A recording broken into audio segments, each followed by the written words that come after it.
Bonjour à tous et merci Hakim de me permettre de dire un mot après cette célébration de la Journée internationale des droits de la femme, édition 2025, organisée par Bienvenue à l'immigrant et en collaboration avec l'organisme Focus.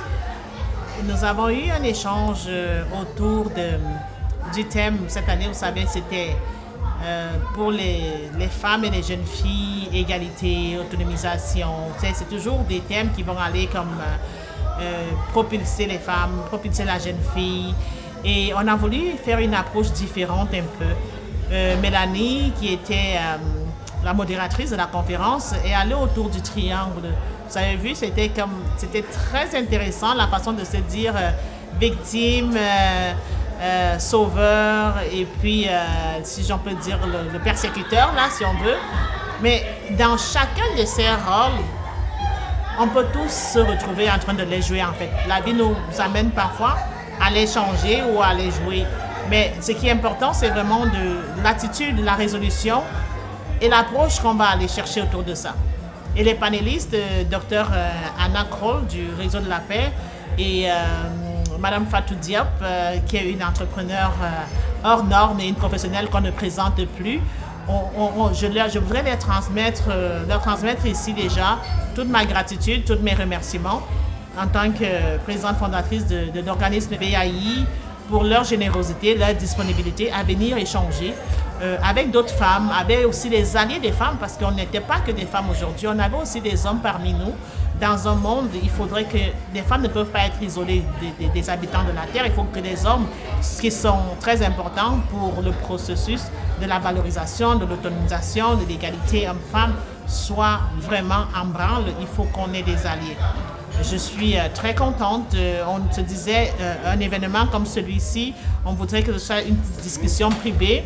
Mais vous avez vu, la salle, elle était pleine. On s'est retrouvés avec plusieurs intérêts. Et les gens sont restés jusqu'à la fin. On remercie évidemment notre mairesse, Madame Nancy Blanchet, qui est toujours là et qui nous suit de façon très assidue et de façon très constructive autour de toutes ces actions que nous initions pour le bien de la communauté, le bien de la femme, le bien de vraiment la communauté en général. Là. Nous sommes dans un environnement où nous devons faciliter de vivre ensemble et ça passe aussi au travers de cela. Nous reconnaissons ici le travail qui a été abattu par nos prédécesseurs pour que cette journée soit concrète aujourd'hui, qu'on puisse la célébrer. Mais nous voulons aussi interpeller tout le monde à y contribuer pour que le processus continue.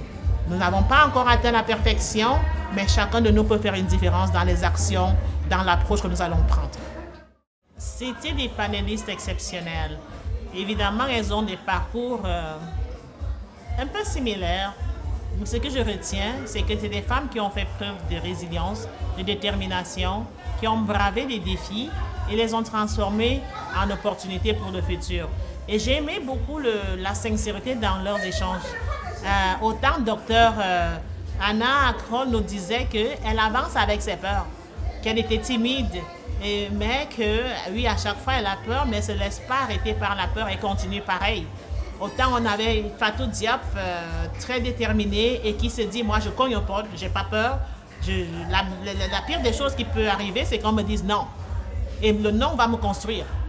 Le oui m'ouvre des opportunités, mais le non me construit.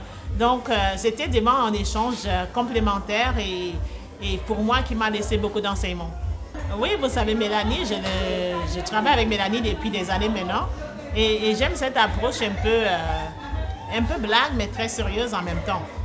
Il y a une approche, j'aime l'innovation. Moi, j'aime des personnes qui innovent, qui ne rentrent pas totalement dans le moule de ce que devrait être une entrevue normale ou un modérateur normal, parce que ça personnalise aussi qui qu'elle est.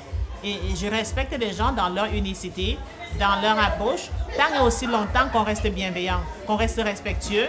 Pour moi, ça marche. À cette jeune fille qui m'écouterait de par le monde, je lui dirais, fais-toi confiance. Il faut s'aimer, il faut accepter qui on est, parce que c'est ça qui est la base de nous permettre d'atteindre de meilleurs résultats. On n'essaye pas d'être dans la peau de l'autre. On peut apprendre de l'autre, on peut avoir certaines choses qu'on admire de l'autre, mais fais-toi confiance, aime-toi. c'est très important d'avoir cette confiance en soi pour cheminer dans la vie.